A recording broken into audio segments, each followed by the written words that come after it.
Hi, I'm Rusty Cottrell, physical therapist for 45 years. And I'm Debbie Cottrell, registered dietitian specializing in preventative medicine, what we now call functional medicine.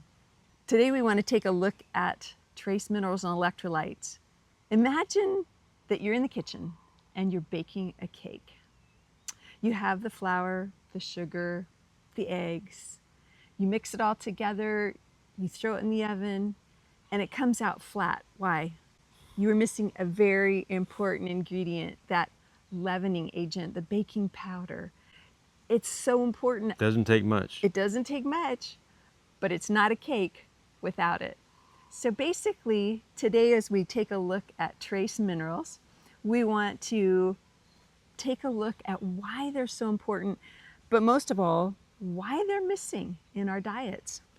We actually take trace minerals, and the reason is farming has basically made, for decades has been, NPK, that's it. And Nitrogen, phosphorus, and potassium, that's what they're putting back in yes, to a large degree, but not trace minerals. right. So what are trace minerals important for? Well, one of the main things is energy and vitality. Some of you may have felt a little tired. Without enough, you probably feel tired or have trouble concentrating maybe. Minerals like iron and magnesium are super important for your body to make energy from food. What about hormone balance? How are trace minerals important for that? Well, I know iodine and selenium support thyroid metabolism. And zinc supports reproductive health and immunity. So low levels would cause fatigue and weight changes and even mood shifts.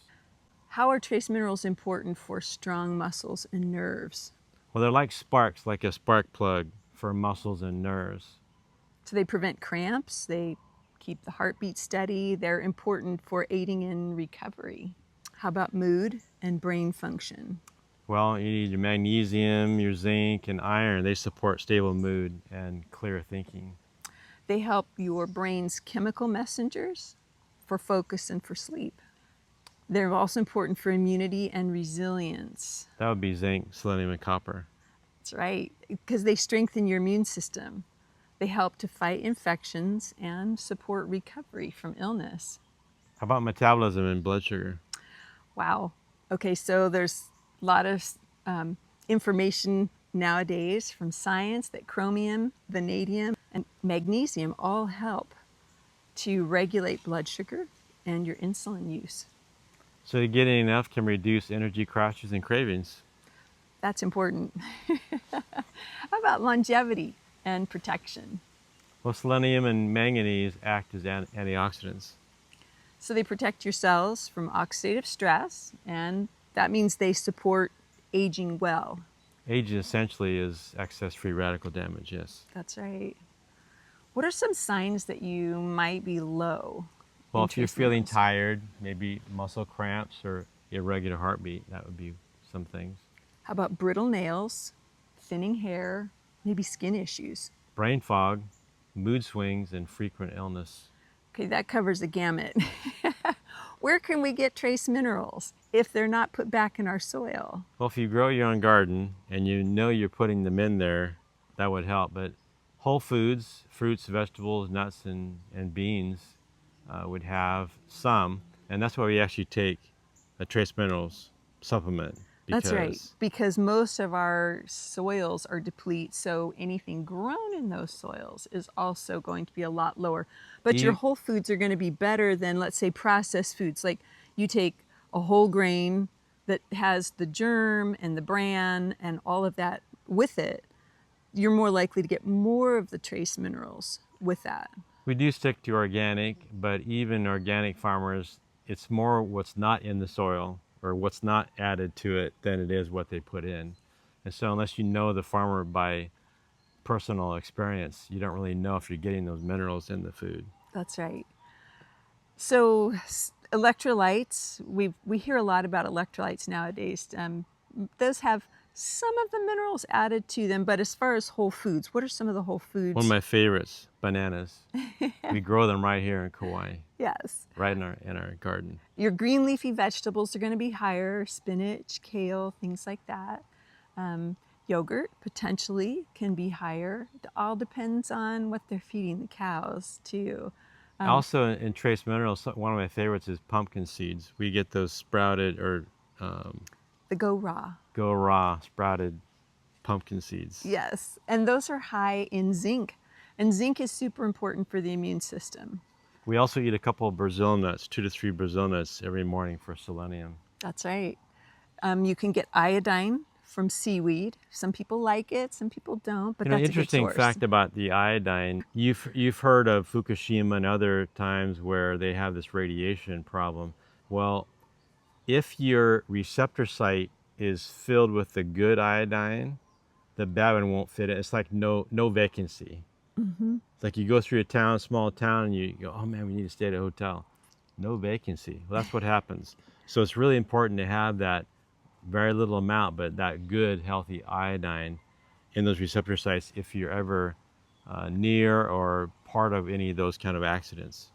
So another one is iron, and lentils is a really good source of iron. What about vitamins? Don't vitamins kind of play into this a little bit? Well, minerals act as enzyme activators. Vitamins alone can't run the system. So the electrolytes tend to move the vitamins into the cells where they're needed. Minerals protect vitamins from being used up too quickly as well. That's right. So essentially, we couldn't say it's completely, but vitamins essentially without minerals are not as, very little use actually. That's right. So just a few examples. So vitamin D needs magnesium to activate it. B12 contains cobalt in its infrastructure. So cobalt is another one of those trace minerals. Yeah. Vitamin A needs zinc for transport and function. And vitamin C boosts iron absorption, but iron must be present. Doesn't invent iron. You gotta have it there.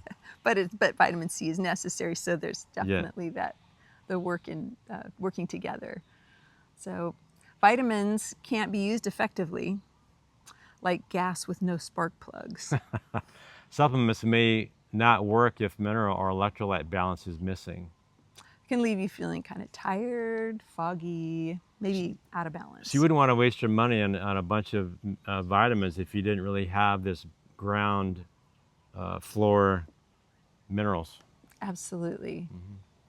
So just to kind of recap, trace minerals and electrolytes are the body's spark plugs and wiring.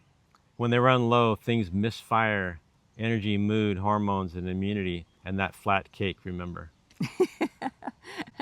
Eating a varied diet is important. Using a supplement as recommended by a nutritionist or by your doctor can be very important.